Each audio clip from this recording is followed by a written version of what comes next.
Dawn. A grey light spreads slowly across a frozen crossroads in western Germany. Engines idle in the dark. Exhaust hangs low, mixing with fog and breath. Inside a cramped command vehicle, a German staff officer checks his watch. The hands move forward, indifferent. Outside, men wait without speaking. You can almost feel the tension in the air, not excitement, not confidence, but something heavier. A sense that this moment has been reached not by choice, but by exhaustion. This is Germany's final gamble. The order has already been given. There will be no speeches, no ceremony. The plan is simple on paper. Strike hard. Move fast. Force the enemy to react. For months, the war has been slipping away. Cities lie in ruins. Rail lines are broken. Fuel is scarce. Ammunition is rationed. Yet the order still stands. Attack. Not because victory is likely, but because standing still guarantees defeat. Columns begin to move. Tracks crunch over frozen ground. Boots slip in the mud beneath melting frost. Some units advance with half their authorized strength. Others are stitched together from remnants, survivors of earlier defeats. There are veterans here. Men who fought in France. Men who survived Russia. Men who have learned what a final offensive usually means. They do not talk about it. This counterattack is meant to change momentum. That is the word used in briefings. Momentum. But momentum requires mass. It requires fuel. It requires time. Germany has none of these left. Supply trucks lag far behind the front. Some never arrive at all. Bridges have been destroyed. Airspace belongs to the enemy. Even before the first shots are fired, the limits are already closing in. Still, the attack goes forward. Maps are unfolded on hoods of vehicles. Routes are marked carefully, avoiding roads known to be watched. Officers speak in low voices, aware that plans no longer survive contact, not even with reality. This is not an offensive built on strength. It is built on hope. Hope that the enemy will be slow to respond. Hope that weather will delay aircraft. Hope that one sharp blow might create space where none exists. But hope is not a resource that can be stockpiled. As the first units push ahead, resistance is lighter than expected. That small success feeds the illusion. Messages go back. Progress made, objectives approached. For a brief moment, it almost feels possible. Yet beneath the movement lies a deeper truth. Every kilometer gained stretches supply lines thinner. Every vehicle burns fuel that cannot be replaced. Every casualty cannot be filled. Commanders know this. They have seen the reports. They have counted the numbers. They understand that this attack is not about winning the war. It is about delaying the end. In headquarters far from the front, phones ring without pause. Orders are adjusted, then adjusted again. No one wants to be the one to say it aloud, that the outcome is inevitable. The men at the front sense it anyway. They fight carefully now. No reckless charges. No unnecessary risks. This is survival, not conquest. By mid-morning, the fog begins to lift. With it comes the sound everyone has been waiting for, distant engines in the sky. The moment the clouds break, the balance shifts. What was already fragile now becomes exposed. And as the first signs of resistance harden, a question hangs over the entire operation. If this is Germany's last counterattack, what happens when even this fails? By late morning, the sound of aircraft is no longer distant. It comes in waves. Steady. Methodical. German units begin to disperse instinctively, spreading out along hedgerows and tree lines. Vehicles are pulled under cover where cover still exists. Engines are shut down to conserve fuel and to avoid attention. But movement itself has become a problem. The counterattack depends on speed. It was designed to strike before the enemy could concentrate forces, before reserves could be shifted, before air power could be fully brought to bear. That window is already closing. Radio messages from forward units grow shorter, more cautious. Progress continues, but not as planned. A crossroads secured here. A village entered, then abandoned. A road taken and then blocked by wreckage. Each small obstacle consumes time. Each delay drains the one advantage the operation was supposed to have.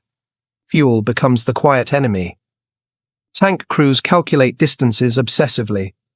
How far to the next objective? How far back to the nearest supply point? How far they can move before the gauges reach empty. Some vehicles are already running on fumes. A disabled truck is stripped where it stands. Fuel siphoned. Ammunition redistributed. The vehicle left behind, useless. There will be no recovery later. Infantry units feel the strain differently. Marches stretch longer than expected. Hot food does not arrive. Ammunition is carried forward by hand when trucks fail to reach them. Fatigue sets in early. These men are not fresh. They are not replacements filled with belief. They are survivors. They have learned how quickly momentum disappears. Enemy resistance stiffens by the hour. At first it is scattered fire. Then coordinated positions. Then armor appears where none was reported earlier. The illusion of surprise fades. Commanders request reinforcements. The replies are vague. Units promised on paper cannot be spared in reality. There is nothing left to draw from. Maps no longer reflect the situation on the ground. Markers are outdated as soon as they are placed. The battlefield has become fluid, but not in Germany's favor. Air attacks begin to take their toll. A column halted on an exposed road is struck. Vehicles burn. Movement stops entirely until nightfall. Elsewhere, an advance is delayed not by enemy fire, but by the absence of fuel to continue. The counterattack was meant to force the enemy to react. Instead, it is Germany reacting, constantly adjusting, constantly compensating. And still, orders from above remain unchanged. Hold pressure. Maintain the attack. No one speaks openly about stopping. To halt now would mean admitting what everyone already suspects, that this operation cannot achieve what it was intended to do. As afternoon approaches, reports grow darker. Casualties mount. Vehicles lost. Objectives only partially secured. None of it is catastrophic on its own, but together it paints a clear picture. This is not a breakthrough. It is a slow bleed. Some officers begin making quiet decisions, shortening lines, pulling units back a few hundred meters to defensible ground, conserving what little remains. Others push on regardless, hoping to extract one more gain before darkness. By evening, the front is uneven and unstable.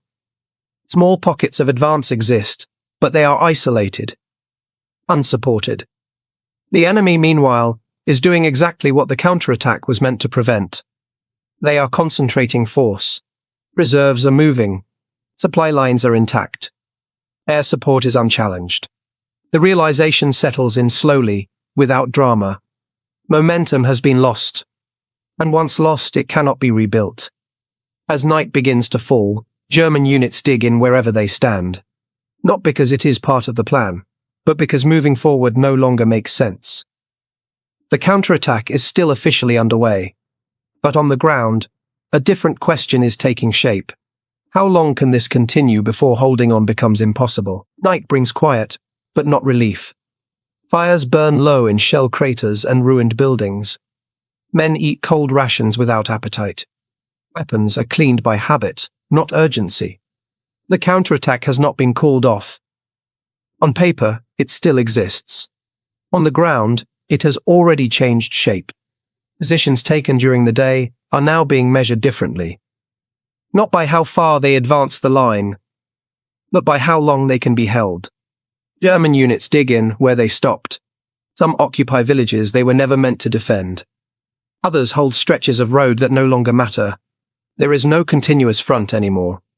Only fragments. Communication becomes unreliable. Radio batteries weaken. Lines are damaged or cut. Orders arrive late, if they arrive at all. A battalion commander studies a map by flashlight. The markings no longer make sense. Friendly units are listed where none remain. Enemy strength is unknown. He decides to wait until morning. Across the front, similar decisions are being made. Not coordinated. Not discussed. Instinct replaces planning. The enemy does not pause. During the night, artillery probes German positions. Measured. Precise. Not heavy enough to overwhelm, just enough to locate. By dawn, the pattern is clear. The enemy knows where the counterattack has stalled. They know which units are isolated. They know where pressure will break things open. Morning light reveals the damage from the day before. Burned vehicles line narrow roads. Abandoned equipment sits where it ran dry. Some crews never made it back. Fuel shortages now dictate everything. Units capable of moving are ordered to shift positions. Others are told to hold fast, because they cannot move at all. The idea of continuing the attack quietly disappears. The language changes. Advance becomes contain. Objective becomes defensive line. Momentum is no longer mentioned. Enemy forces begin pushing back methodically. Not in dramatic waves, but step by step. Each push forces a choice. Stand and risk encirclement. Or withdraw and abandon ground already paid for. Withdrawals begin, unofficial at first. A platoon falls back to avoid being cut off. A company shortens its line to remain connected. A battalion pulls rearward under cover of smoke. No one calls it a retreat, but it is one. Higher command responds slowly. There are no reserves to stabilize the situation, no fresh formations to counter the counterattack, only instructions to hold longer, to delay, to buy time. Time for what? No one is sure. The original goal, changing the momentum of the war, has vanished entirely. What remains is damage control. By midday, the front is contracting everywhere. Positions gained at great cost are abandoned without ceremony. Some are left under cover of darkness, others under fire. The enemy advances with confidence now. They have numbers, they have fuel, they have air support overhead, and they know the outcome. German soldiers feel it too. This is no longer about orders. It is about endurance, about how much pressure a unit can absorb before it breaks apart.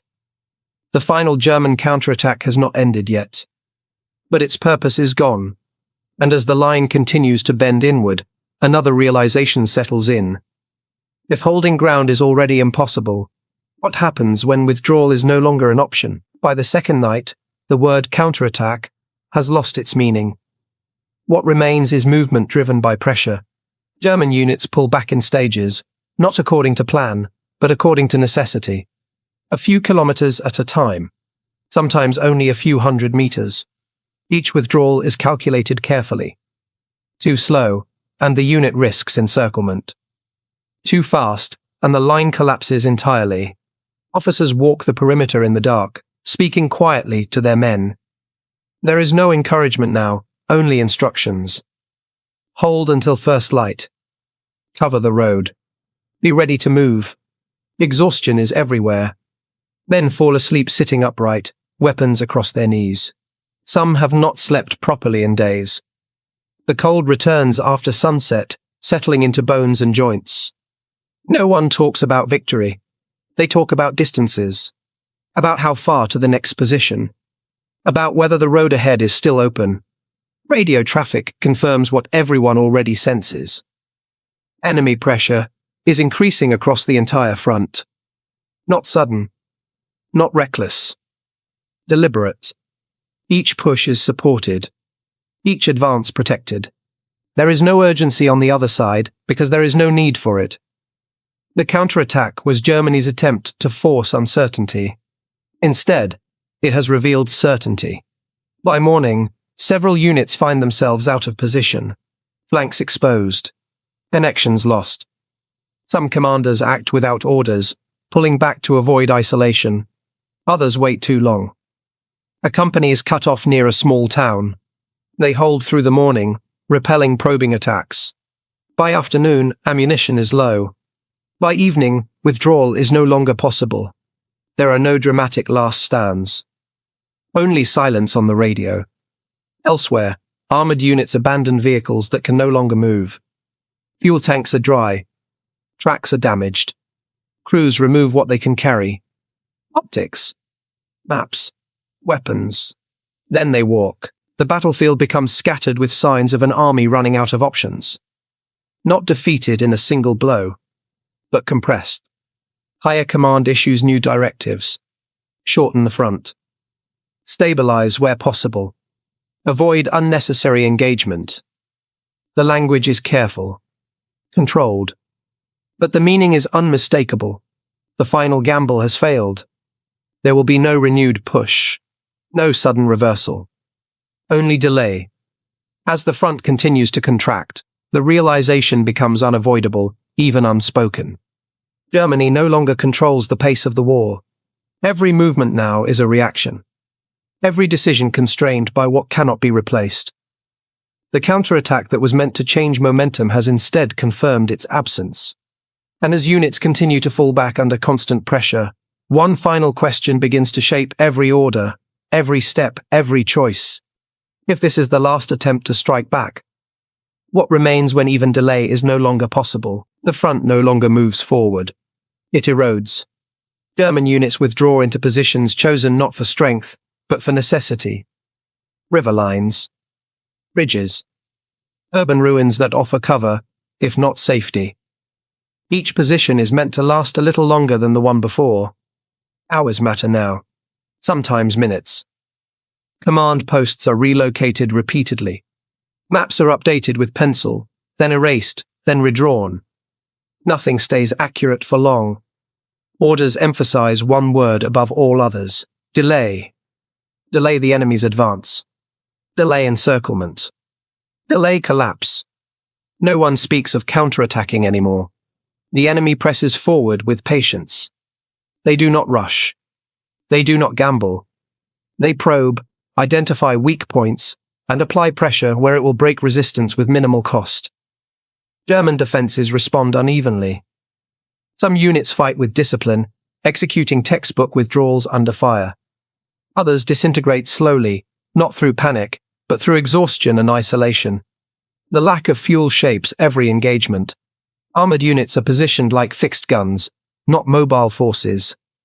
Once committed, they cannot reposition easily. Once withdrawn, they may not move again at all. Infantry fills the gaps. Men dig shallow positions in frozen ground. They wait. They fire only when necessary. Ammunition is counted carefully now. Artillery support is limited. Guns that still function are held back, reserved for moments when they can slow an advance, not stop it. Airspace remains uncontested. Each clear morning brings renewed pressure from above. Movement in daylight becomes dangerous. Supply attempts are pushed into night hours, when possible. Often, they fail. Food arrives late or not at all. Medical evacuation is delayed. Wounded men remain with their units longer than they should. Morale does not collapse dramatically. It settles into something quieter. Acceptance. The war has narrowed. It is no longer about the fate of nations or grand strategy. It is about the survival of units. Of small groups of men trying to hold together under constant strain. Officers measure success differently now. Not by ground held, but by units extracted intact.